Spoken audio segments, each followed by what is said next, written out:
I am so happy and pleased to be able to introduce Cristina as our guest speaker today for our member circle entitled "To Live is to Kill," a starting point for a training as peacemakers, a very intriguing title.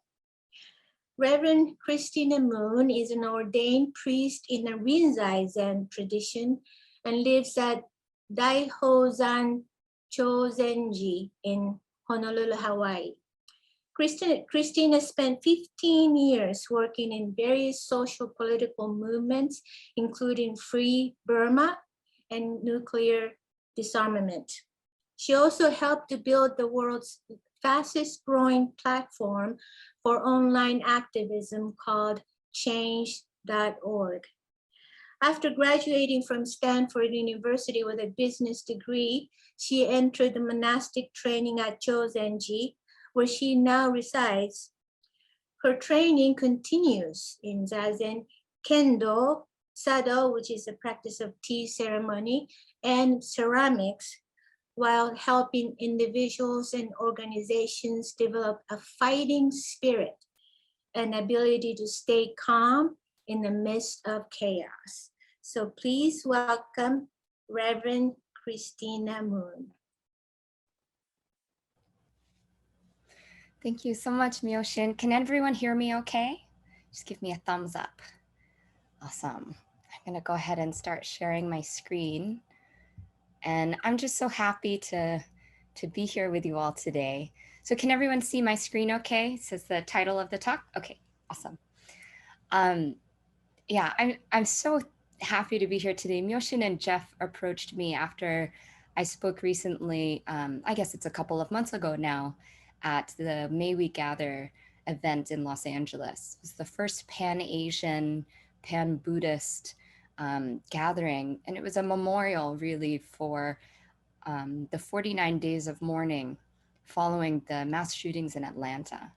And I think it was, you know, the content of my talk there, I got to speak on the paramita of Vidya, which I translated as spiritual strength. And I think that's what got Myoshin and Jeff's attention. And so in my conversations with them, I said, well, you know, I would love for this group in particular, a group of people who identify as peacemakers in the world, who are doing that courageous work, but who have some grounding in Zen. Let's give this talk a slightly provocative title.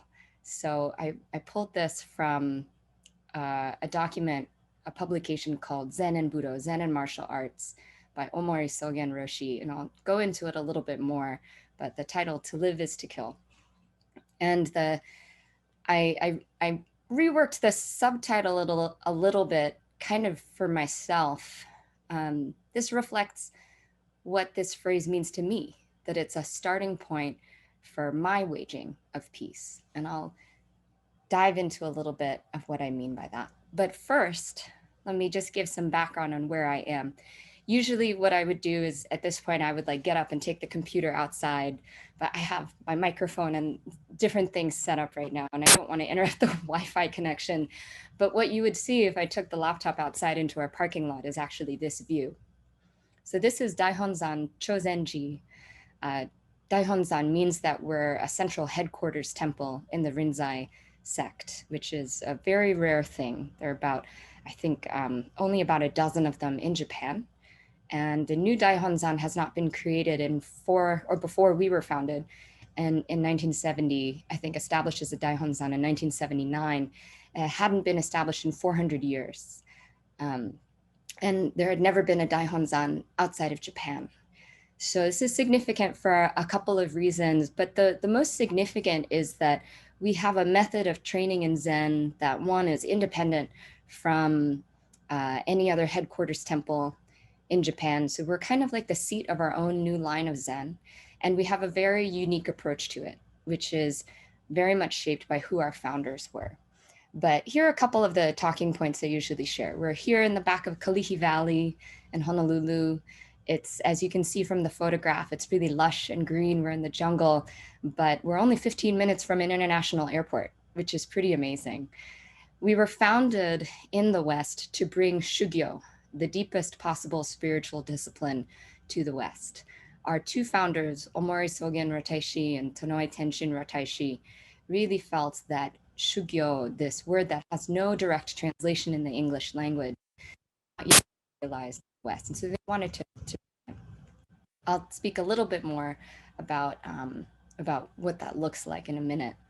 But of significance as well for Chōzen-Ji is that we have an unbroken line that stretches back to Japan.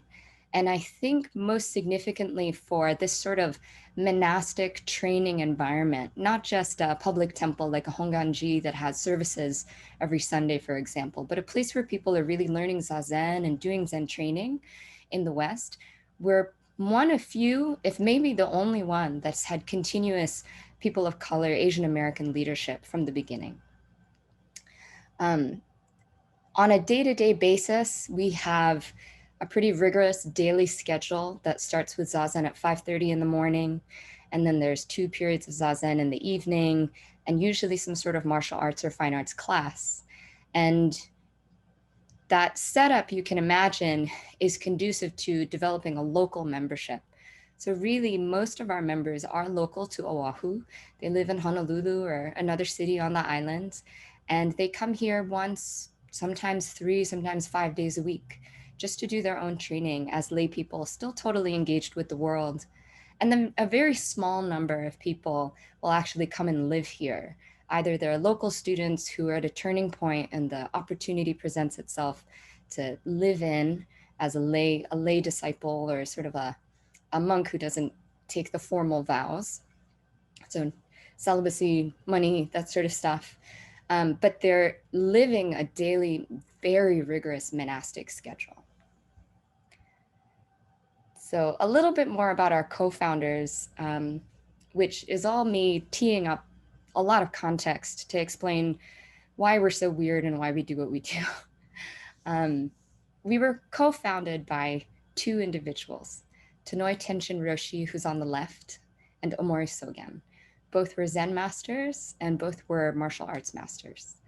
Omori Sogen taught 2 sword forms, Hojo, which is a 500-year-old Japanese sword form, a kata, and Kendo. And he was also a master calligrapher. Tonoi Tenshin Roshi, or just Tonoi Roshi, was really remarkable. He was a genius in the martial arts. He achieved 6th and 7th Dan, 6th and 7th degree black belt in 7 different martial arts by pretty rigorous Japanese standards by the age of 32.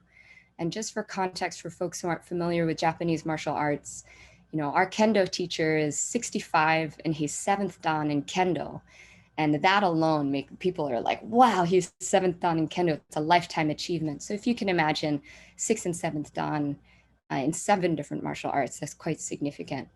And their grounding in the martial arts and this really physical approach to spiritual discipline meant that they infused the training at Chōzen-Ji with this very physical aspect.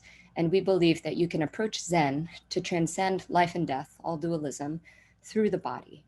And on the page here, I've just included one line from our canon that Omori Sogen wrote, and that hangs in our Budō, or martial arts dojo. Zen is to transcend life and death, all dualism, to truly realize that the entire universe is the true human body through the discipline of mind and body in oneness.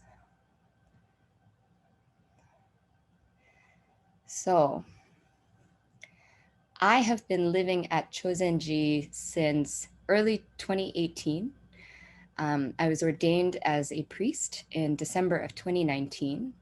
As Myoshin mentioned, I train in Kendo, also that other sword form called the Hojo, Chado, and ceramics. I also, of course, do Okyo and Zazen, which are kind of, I wouldn't say the bread and butter, but they're kind of the basics of what anyone, you know, any good Zen monk would be doing, I think. More recently, I've had the great honor and responsibility of being Tenzo, the person who's running the kitchen and responsible for all the food during sesshin and live-in periods.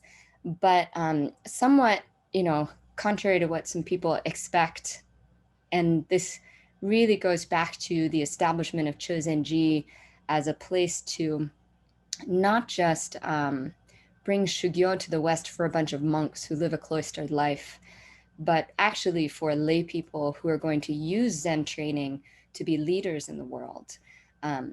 Somewhat in line with that, I also work. So I'm a consultant, I'm a writer and a speaker. And previously my paying work, my day-to-day work was more focused on activism and social change. Oh, I missed a slide. There we go. So I had to count again. I said 15 years to Myoshin, but going back is kind of like 20, which just means I'm getting old. 20 years I've spent doing different kinds of social change work. And as Myoshin mentioned, that started out doing organizing, solidarity organizing internationally with the Free Burma movement, supporting democracy and human rights activists inside the country and who were living as refugees and exiles in the border areas or in the West. As part of that work, I also founded a school in Eastern Burma in Karen State for children who had been displaced by armed conflict that targeted the ethnic minority groups, of which the Karen were one. Then after that, I worked for Global Zero, an international movement to eliminate nuclear weapons.